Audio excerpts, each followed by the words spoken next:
May I have your leftovers, sir? The evening air carried the scent of autumn leaves and distant rain as Rebecca knelt on the cold sidewalk outside Marcel's, one of the city's most expensive restaurants. Her baby daughter Emma slept peacefully in her arms, wrapped in a worn blanket that had seen better days. The warm glow from the restaurant's windows cast golden rectangles across the darkening street. But Rebecca remained hidden in the shadows between the streetlights. She had been sitting there for nearly an hour, watching well-dressed couples come and go. Each time someone emerged with a takeout bag, her heart would skip a beat. But each time they would walk past her without a glance, disappearing into their expensive cars or calling for taxis that she could never afford. Rebecca's stomach growled softly, reminding her that she hadn't eaten since yesterday morning. A small amount of formula she had managed to buy with her last few dollars was enough for Emma for another day. Maybe two if she was careful. But there was nothing left for herself. She had sold everything she could, her jewelry, her laptop, even her winter coat. All that remained were the clothes on her back and her most precious possession sleeping in her arms. The restaurant's door opened again, and this time a man in an expensive navy suit stepped out. He moved with the confident stride of someone who had never known hunger or desperation. His dark hair was perfectly styled, and even from a distance, Rebecca could see the gleam of an expensive watch on his wrist. He sat down at one of the outdoor tables, where a waiter quickly brought him a plate of what looked like the most beautiful meal Rebecca had ever seen. The man, who looked to be in his early 30s, began eating slowly, occasionally checking his phone. Rebecca watched as he took a few bites of the grilled salmon, some of the roasted vegetables, and a small portion of the risotto. Then, as she had hoped and feared, he pushed the plate away, barely half finished. This was her moment. Rebecca's hands trembled as she adjusted Emma in her arms and slowly stood up. Her legs felt unsteady after sitting on the hard concrete for so long, but she forced herself to move forward. Each step felt like a mile as she approached the outdoor dining area. The man was now focused entirely on his phone, typing rapidly with the efficiency of someone conducting important business. Rebecca stopped a few feet away from his table, her heart pounding so loudly she was sure he could hear it. She cleared her throat softly. "Excuse me, sir," she said, her voice barely above a whisper. He looked up from his phone, and for a moment their eyes met. Rebecca saw something flicker across his face, surprise, perhaps, or curiosity. His eyes were a warm brown, kinder than she had expected from someone who looked so polished and untouchable. "I'm sorry to bother you," Rebecca continued, her cheeks burning with embarrassment. "But I noticed you weren't finished with your meal, and I was wondering, that is, if you don't mind, ... She took a shaky breath. "May I have your leftovers, sir?"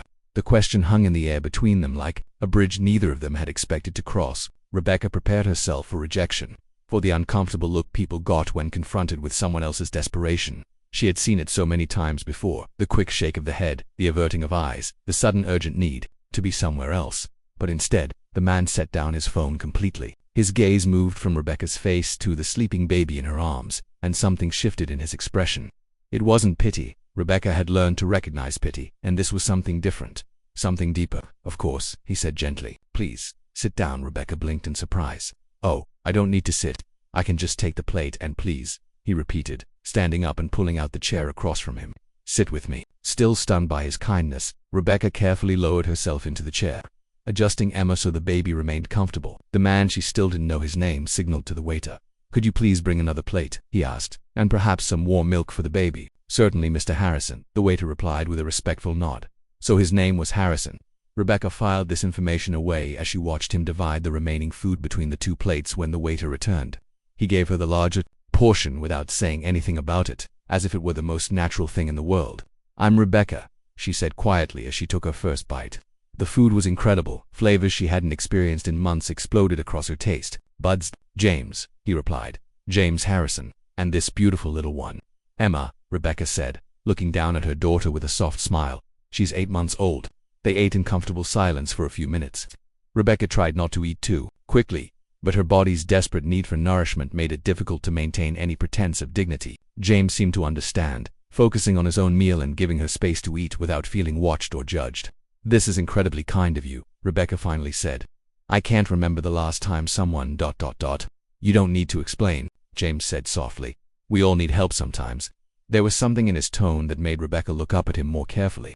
Despite his expensive clothes and obvious wealth, there was a sadness in his eyes that spoke of his own struggles. Different perhaps, but real nonetheless. "I wasn't always ... double quotes," Rebecca began, then stopped. She didn't know why she felt compelled to explain herself to this stranger.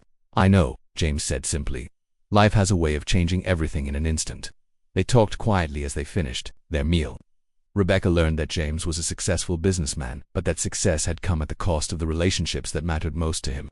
His marriage had ended 2 years ago, and he spent most of his time now working alone, eating alone, living alone in a penthouse apartment that felt more like a prison than a home. "I used to walk past people like you," he admitted. "Not because I didn't care, but because I didn't know how to care. I was so wrapped up in my own problems that I forgot other people had real ones too." When they finished eating, James quietly handed Rebecca an envelope. "There's enough here for a hotel room for a few weeks and some groceries," he said. "But more importantly, there's a business card in there. I own several companies, and one of them has a daycare program for employees. If you're interested in a fresh start, call the number tomorrow." Rebecca stared at the envelope, her eyes filling with tears. "I don't know what to say." "Don't say anything," James replied. "Just promise me you'll call." As they prepared to part ways, Emma stirred in Rebecca's arms and opened her bright blue eyes. She looked directly at James and smiled, the first real smile Rebecca had seen from her daughter in weeks. "She knows," Rebecca whispered. "She knows you're a good man." 6 months later, Rebecca sat in her own small apartment, getting ready for another day at her new job as an administrative assistant at Harrison Industries. Emma played happily on a blanket nearby, healthy and content. On the kitchen table sat a framed photo from the company picnic. Rebecca, Emma, and James, all smiling like the family they had unexpectedly become. Sometimes miracles come disguised as simple human kindness, delivered by someone brave enough to look into another person's eyes and really see them. And sometimes, in helping others find their way home, we discover that we've been lost too, and that the greatest gift isn't what we give, but what we receive in return, the chance to remember that we're all connected, all worthy of love, and all capable of extraordinary compassion when we simply choose to care.